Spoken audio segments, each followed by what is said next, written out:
Hello, my name is Rupert Hoodruff, and today I'm delighted to bring you a brief outline of our latest list today on Chinese wines. So we've scoured the country from east to west, and we've come together and put the 2024 Hurun Chinese Wineries Top 50 list together. And this is a list of the top vineyards and top wineries in the country today. And the idea behind it is to perhaps encourage more entrepreneurs and to invest into wineries, and encourage more local consumers to start drinking local wine. Now, over the years, I've met a lot of Chinese entrepreneurs at conferences, in their offices, and occasionally also for dinner.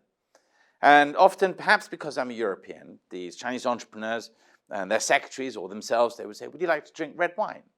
And I'd go, "Okay, sounds good."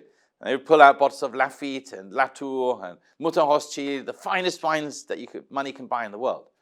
And I have to say, it's quite amusing that prior to coming to China, I think I've only tasted those sort of wines like once or twice in my life, and that was on very special occasions. But coming to China, it's at least, I don't know, half a dozen times a year, would not be excessive. So it comes as no big surprise that when we look at the Chinese high net worth individual or the premium consumer, they are now the biggest purveyor of wines and fine wines in the world. And then things started to change. And I think it was about 10, 15 years ago when my parents came to visit me in Shanghai once. And my father and I, we went for dinner at in the Bund, in a restaurant, and he ordered a bottle of wine. And he said, "Rupert, can you guess where this wine is from?" So I swirled the wine around my glass, I sniffed it, I tasted it, and I thought, "Oh gosh, it's really quite good. It must be a French wine, or maybe it's an Australian wine. It's something new worldy about it." And anyway, he smiled and said, "No, it's a local Chinese wine." And I have to say, I was really taken aback. I had no idea that China produced such good quality wine. This was 10, 15 years ago, mind you, and was producing such fine wine, and it actually came from Shanxi province. And so I started digging up more into, looking into the wine industry in China in general.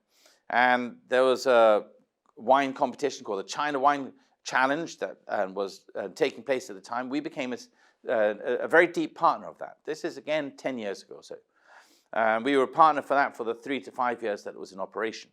And we did a lot of dinners, and we were promoting local Chinese wines. I then went to Ningxia myself, probably about 7, 8 years ago, maybe almost 10 years ago, to go and see for myself in Ningxia, which is where the most wineries actually are in China today. And again, I have to say, I was very taken aback by the amount of investment and the amount of energy that was going into producing local wines. And so today, I'm delighted to bring you this list. And I really hope that if you're a consumer of wines, that you would try some local Chinese wines. If you see the investment that's gone into building these beautiful wineries, and then also, sort of putting out all these grapes. It gets very cold at night in Ningxia, where we're going to be releasing the list. In this winter, it gets to sort of -20, so they all have to be packaged up and almost put to bed for the winter. Then they open up in the summer as well. So please pay more attention to the Chinese wine industry. It's something that's really fun. And I very much hope to be continuing to support this for the next few years. And thank you very much for watching. Bye-bye.